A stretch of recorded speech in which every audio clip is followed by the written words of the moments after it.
അതിന് വേണ്ടിയിട്ട് ഞാനിവിടെ ഒരു ഉരുളി വെച്ചിട്ടുണ്ട്. അപ്പോൾ പാനൊക്കെ യൂസ് ചെയ്ത് ഉണ്ടാക്കണേക്കാട്ടും ബീഫൊക്കെ ഫ്രൈ ചെയ്യാൻ നല്ലത് ചീനച്ചട്ടിയോ അല്ലെങ്കിൽ എന്തെങ്കിലും കട്ടിയുള്ള ഉരുളിയോ അങ്ങനത്തെ എന്തെങ്കിലും യൂസ് ചെയ്യാണ്.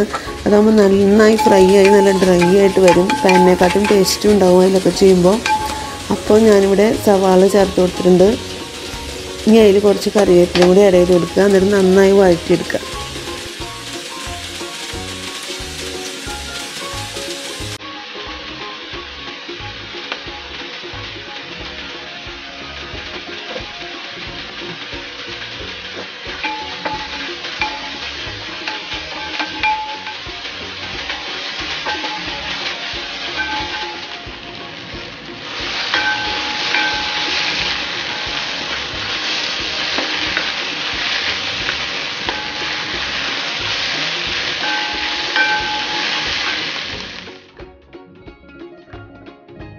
ഇനി ഒണിയൻ കുറച്ച് ഇങ്ങനെ ഒരു ബ്രൗൺ കളറായി തുടങ്ങുമ്പോൾ നമുക്ക് ഇതിലോട്ട് വെള്ളം വറ്റിച്ച് കുക്ക് ചെയ്ത് വെച്ചിട്ടുള്ള നമ്മുടെ ബീഫ് ആഡ് ചെയ്ത് കൊടുക്കാം.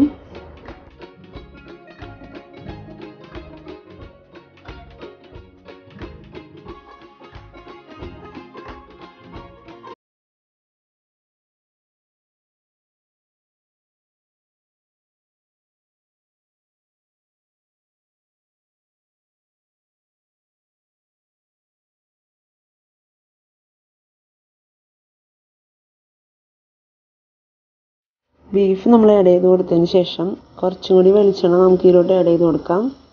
ഇനി ഇത് നന്നായി ഡാർക്ക് കളർ ആവണ വരെ ഇങ്ങനെ ഇടയ്ക്ക് ഇളക്കി കൊടുക്കുക.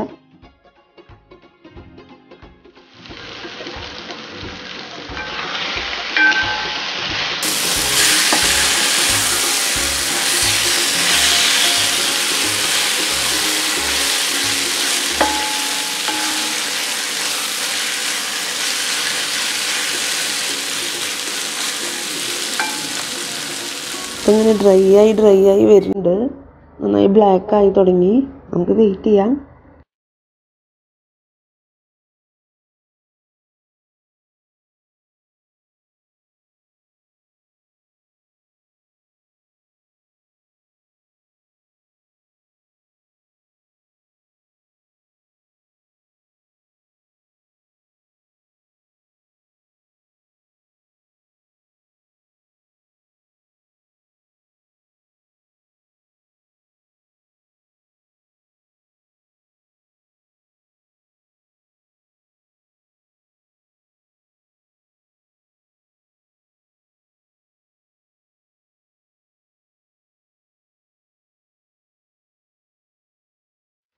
ഇപ്പം ഞാനിതിൻ്റെ മീതെ ഒരു അര ടീസ്പൂൺ മസാലപ്പൊടി ഒന്ന് വിതറി കൊടുക്കുന്നുണ്ട്.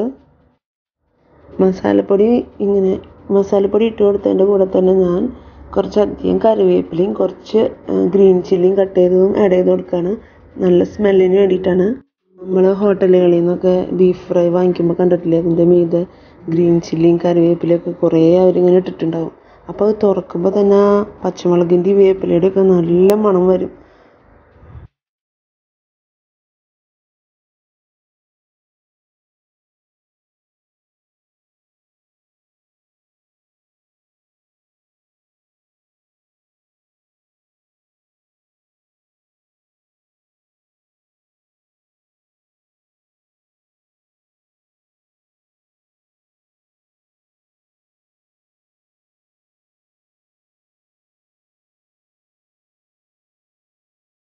ഇനി അവസാനമായിട്ട് ഞാൻ കുറച്ച് മല്ലിയിലയും കൂടി ഇട്ട് കൊടുത്തിട്ടുണ്ട്. ഇപ്പം നമ്മുടെ ബീഫ് ഫ്രൈ റെഡി ആയിട്ടുണ്ട്. നന്നായി ഡാർക്ക് ആയിട്ട് വന്നിട്ടുണ്ട്. വെള്ളമൊന്നുമില്ല. ഇനി നമുക്ക് ഓഫ് ചെയ്യാം.